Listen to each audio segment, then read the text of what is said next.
It began quietly, like any ordinary morning. The streets were empty, the sun breaking through a soft, eerie fog. But the world was no longer ordinary. Whispers of terror had begun to spread, invisible yet deadly. People were vanishing. Those left behind were driven to madness. No one knew why, and those who looked never returned. It was a force unseen, but it was real, and it was everywhere. Mallory, young and pregnant, understood immediately. Survival meant one thing: never look. Blindfolds became the only shield between life and instant insanity. The slightest glimpse of the outside world could take everything from you. Outside, the streets were silent and chaotic at once. Cars abandoned, buildings echoing with screams, the air thick with fear. Madness lurked in every corner. The curious, the reckless, the unprepared, they all fell victim. Their bodies silent testaments to the invisible terror. Alone at first, Mallory soon met Tom, a cautious survivor. Trust was scarce, but they had no choice. Together they navigated a ruined world, blindfolded, listening, feeling their way through what remained of society. Every step outside was a gamble. Every sound, a threat. They discovered a river house, isolated and surrounded by dense forest. Safe, for now. But the safety was fragile.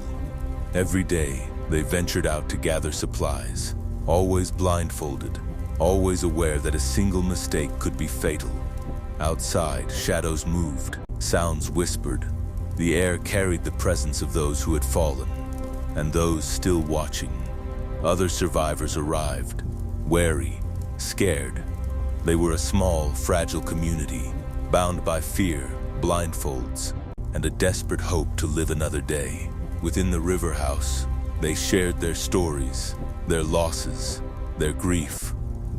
Each tale a reminder that madness could strike at any time. Mallory gave birth in this world of terror, a child blindfolded from the start, taught to never look. The child became both her burden and her hope, a reason to survive.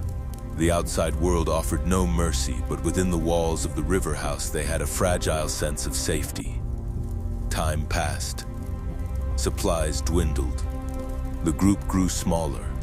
One by one, the careless, the curious, the unlucky, vanished. The river, once a place of calm, became a path to salvation or death, and Mallory knew that eventually she would have to leave the river house, guiding the children downstream to a sanctuary whispered about by other survivors. The journey was perilous. Blindfolded, they moved through dark forests, across rivers, through abandoned towns where the signs of horror were everywhere. Collapsed buildings, scattered belongings, and bodies frozen in terror. Every sound could be the unseen force, every shadow a threat.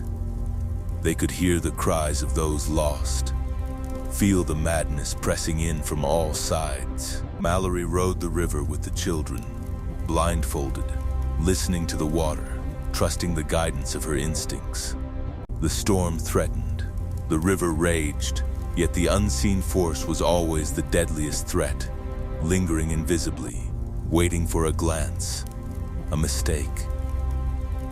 Finally, after endless terror and near madness, they arrived at the sanctuary. Other survivors waited, safe, blindfolds removed in controlled spaces, cautious smiles on weary faces. Mallory looked at the children, then at the world outside, knowing the danger still existed, invisible and waiting, but grateful that for now, they had survived. This was the world now, a world where sight could kill, silence could protect, and every heartbeat was a victory. Blindfolds had become life, fear a constant companion, and hope a fragile, precious thing. In this new reality, Mallory and the children had learned the only way to survive: never look. Never look.